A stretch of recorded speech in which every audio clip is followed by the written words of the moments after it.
พี่น้องหมอลำอภินันท์น้อยดาวเหนือเล่าศูนย์นี่ยังกระดอดีค่ะเดียโพดสามโพดสี่โพดผลพี่น้องเอ่ยอภินันท์น้อยดาวเหนือเป็นหมอลำซิ่งหมอลำกรประยุกต์ที่กำลังมาแรงสุดในตอนนี้คิวงานปี69จะเต็มแล้วคิวงานกสิณถินเต็มเรียบร้อยแล้ว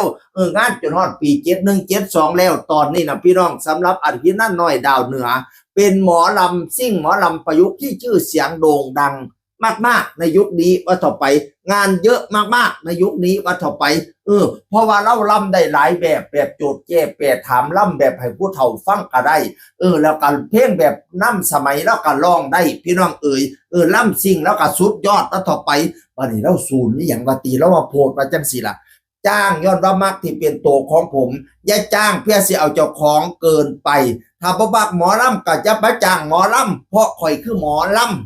ถ้าบ่บักหมอลำก็อย่ามาจ้างหมอลำเพราะว่าข่อยคือหมอลำเป็นอย่างจังหวะจังสันพี่น้องเอ๋ยอีกโพดหนึ่งใจมันทำอะไรต่อไปไม่ได้แล้วขอโทษครับทุกคนใจมันทำอะไรไม่ได้แล้วขอโทษครับทุกคนวัฒนาคือสิสูญหลายเติบพี่น้องเอ๋ยอีกโพดหนึ่งบัดเนี่ยเจ้าภาพกับบ่แม่นมาเกี่ยวหาแม่มึงติเจ้าภาพกับบ่แม่นมาเกี่ยวหาแม่มึงติ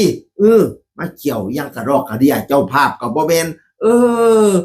โพดอีกบัดเนี่ยพี่น้องเอ๋ยส่วนมากก็มีแต่พวกที่บ่ได้จ้างแอบอ้างว่าเป็นเจ้าภาพกูมาศูนย์แห้งกว่าเก่าแถวบัดเนี่ยว่าซั่นว่าบ่ได้เป็นเจ้าภาพเห็นมาแอบอ้างพี่น้องเอ๋ย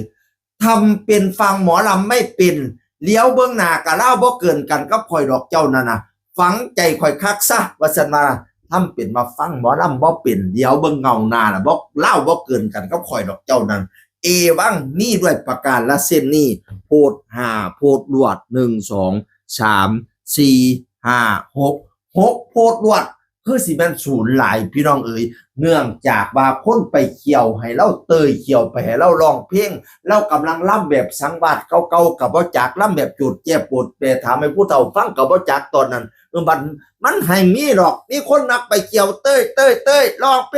ลงสินะเขาก็สิแสดงไปตามลำดับลำตอนของเขาดอกเขาเป็นหมอลำประยุกต์พี่น้องเขาล่ำพร้อมร้องเพลงพร้อมเราเฮ็ดได้หลายแบบหลายอย่างคือหยังเนี่ยแต่ว่าเราก็สิไปตามจังหวะของเราให้เขาคอยเฮ็ดคอยทำไปโอ้ยสิมาเกี่ยวหยังก็ดอกกันเนี่ยเจ้าภาพก็บ่แม่นอีกสำนี้บัดเนี่ยแอบอ้างว่าเป็นเจ้าภาพซุ่มพี่หลอกล่อนากินน่ะซุ่มพี่หลอกลี่นากินน่ะพี่น้องเอ๋ยพี่ตีว่าเป็นเจ้าภาพความจริงแล้วบ่เป็นเจ้าภาพพ่อน้อยแล้วก็เลยศูนย์บัดนี้ทำเป็นว่า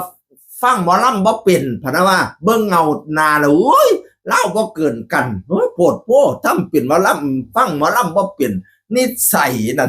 เราก็เลยศูนย์พี่น้องเอ๋ยป๊าดบ่เคยเห็นเราโพดให้ผู้ใดจังสิจักเทียบพี่น้องเอ๋ยคันบ่มักหมอลำอย่าสู่จ้างหมอลำเพราะว่าข่อยคือหมอลำเจ้าบ่มักหมอลำเจ้าอย่ามาจ้างหมอลำข่อยนี่เป็นหมอลำพี่น้องเอ๋ยบัดแต่เราโพดไปหลายคนก็เห็นอกเห็นใจพี่น้องเอ๋ยจังสี่ล่ะมันมีทุกบ้านไปคุ้มเขาเตยเนี่ยโพดพวกบักอ้วบักบักแตงบักต้นกันโอ้ยเนาะเฮ้ยไก่เขาล่ำให้ผู้เฒ่าฟังแน็กน้อยเนี้ยความจริงคนที่จะต้องการฟังลำก็มีเยอะนะคนเฒ่าคนแก่นะแต่คนเข้าคนแก่เขาไม่มาโวยวายพอแต่เต้ยเยอะๆลำเยอะๆคนเฒ่าคนแก่ก็หนีเมียบ้านไปซะเนี่ยเขาผู้เฒ่าเพิ่นมาโวยวายแล้วเพิ่นก็โพสต์ลงโซเชียลว่าเปลี่ยนพร้อมแต่ในใจเพิ่นก็อยากฟังลำเก่าๆนั่นล่ะอยากฟ้อนใส่แค้นฟ้อนใส่พินใส่แค้นแบบอีสานบ้านเฮาก็หลายอยู่คนมักแบบนี้ก็ได้แต่คนที่ไปกวนว่าเต้ยร้องเพลงนั้นร้องเพลงนี้นี่โอ้ยขี้เหล้าเป็นส่วนใหญ่พี่น้องเอ๋ยคันเมาแน่แล้วเราเข้าปากความยากบ่มีเราก็เลยศูนย์เราเลยจัดหนักจัดเต็มแต่ก็มีบางกระแสบอกว่าใจเย็นๆลูกค่อยเว้าค่อยจาลูกเขาเป็นศิลปินว่าซั่นว่านั่นน่ะเดี๋ยวเฮาเว้าหยังไปคนเขาเห็นมือเป็นหมื่นเป็นแสนอดเอาเด้อลูกเด้ออดเอาเด้อว่าซั่นว่าบางคนก็บอกให้เราอดพี่น้องเอ้ยแต่บางคนก็มันเป็นตาสร้างอีหลีจัดการมันโลดพะนะว่าโอ้ยเนาะจักข่อยสิว่าจังไดก็เป็นตาสร้างอีหลีแต่ซุมเขาคุ้มเขาเตยน่ะความจริงเขาก็เฮ็ดให้เบิ่งสู่แบบสู่อย่างนั่นล่ะอดเอากับโตมักเขามักบ่คือกันซุมผู้เฒ่ามักฟังลำก็มีก็อย่าโพดหลายซุมวัยรุ่นก็ได้ ฟังล่ำบ่เปลี่ยนฟังล่ำบ่เปลี่ยนมาฟังหาสแต็กอีหยังไปเปิดฟังอยู่บ้านผู้เป็นอยากฟังจะติ่งอยากฟังเตยฟังแนวใดนั่นน่ะพี่น้องก็ยังว่าเขาเป็นหมอลำโอ้น้องเอ๋ยบ่เข้าใจให้ เว้าเรื่องพี่น้องน้อยดาวเหนือหมอลำซิ่งหมอลำก่อนประยุกต์ที่กำลังมาแรงในตอนนี้เสียงอื่นคนเก่าว่าสู่ฟังสวัสดีครับสวัสดีครับ